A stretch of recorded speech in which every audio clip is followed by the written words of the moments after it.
Então, irmãos, como hoje já está anoitecendo, eu vou seguir todos os vídeos amanhã.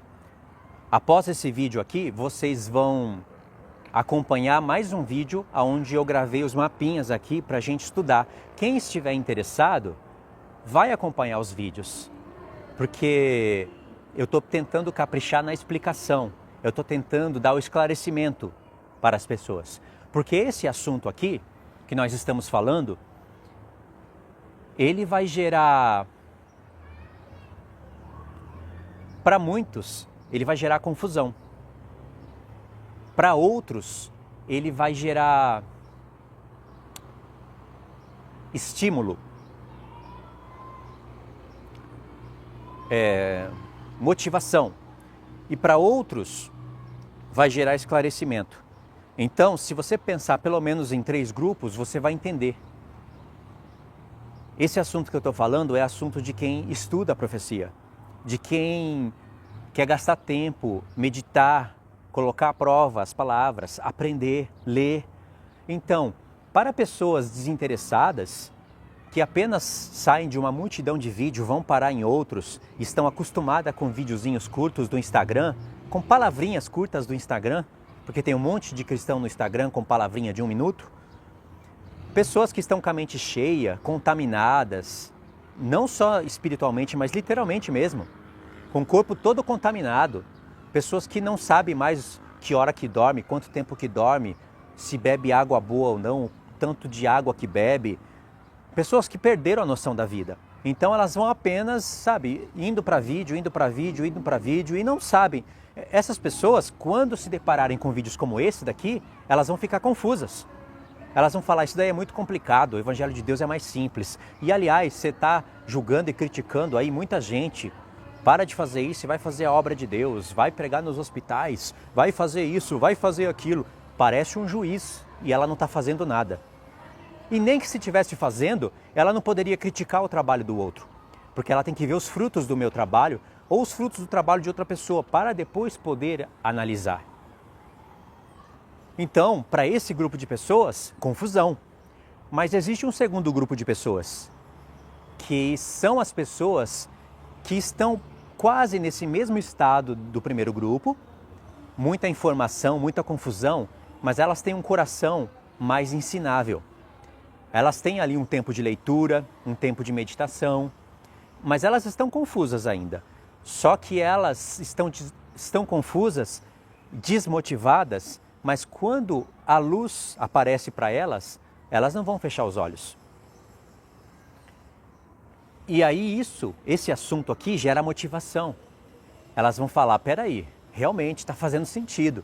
Eu vou analisar isso, eu vou revisar, eu vou ler também, vou orar. E aí, de repente, quando elas se olham, elas estão estudando. A motivação voltou. E claro que não pode viver só de motivação. A motivação, do mesmo jeito que ela vem, ela vai. Aí, de repente, algumas delas vão se comprometer em estudar. Aí, de repente, elas estão ensinando. E aí, são coisas que me deixam feliz. Eu acredito que deixa o céu feliz. Porque é o fruto do trabalho, né? Só ficar vendo e comentando, isso não é trabalho. Então, para esse segundo grupo, motivação. E aí, esse segundo grupo, ele pode ir para o terceiro grupo. Ou seja, para a terceira etapa. O primeiro grupo não passa da primeira etapa. Eles ficam só criticando, acreditando em qualquer coisa que aparece, e quando não se cumpre, eles inventam uma desculpa até aparecer um outro falso profeta, uma outra confusão, sei lá, o Yahusha, aí vem a onda do nome, aí vem a onda do... sei lá, agora está na onda das 2 testemunhas, né? Já vem outra onda e elas vão para essa outra onda. E ficam assim. Agora, esse segundo grupo de pessoas, esse segundo grupo de pessoas, elas podem avançar para o terceiro grupo, para o terceiro passo, que é o grupo do esclarecimento. Essas pessoas recebem o esclarecimento. Então, para esse terceiro grupo, esses vídeos que eu estou fazendo geram o esclarecimento e aonde há luz, há verdade, não é? Então, elas passam a estudar, passam a revisar, passam a pensar diferente passam a reprovar as coisas que não procedem da palavra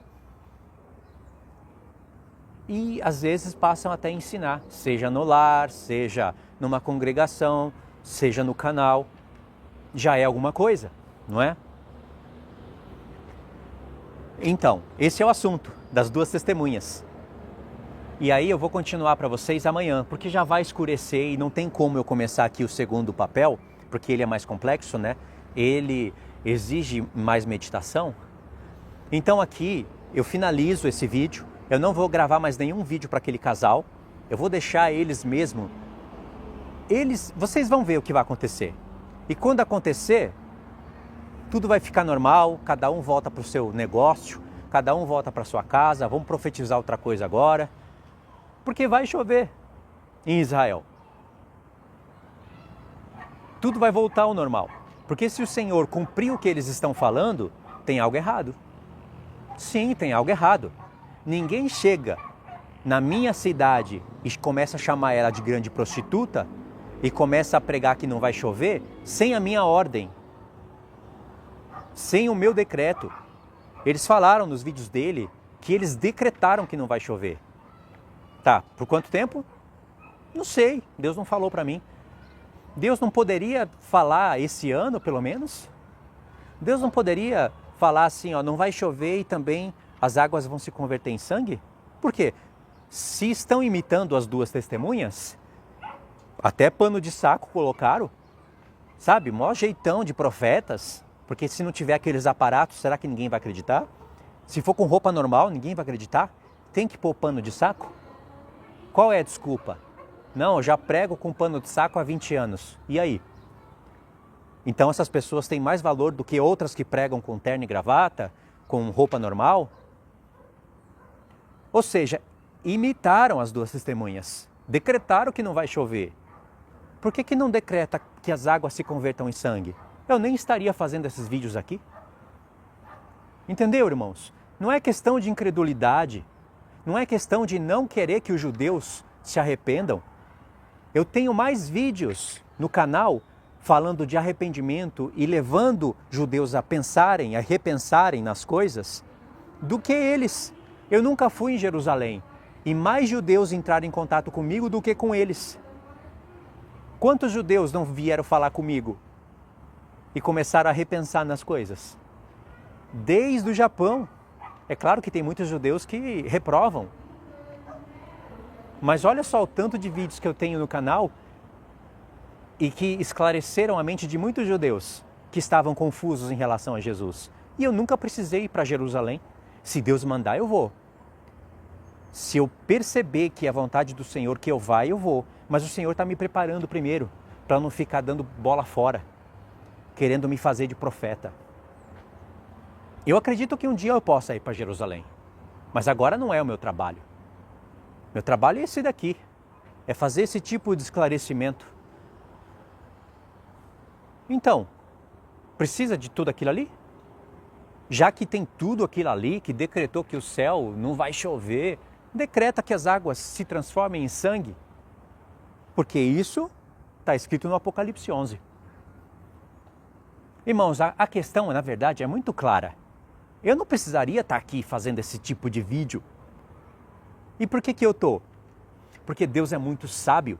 Como eu falei na parte 3 do vídeo, e falei ali bem depressa, porque além de estar escurecendo, já estava chegando perto dos 15 minutos, que é aonde o tempo que eu pretendo gravar para pôr no Instagram.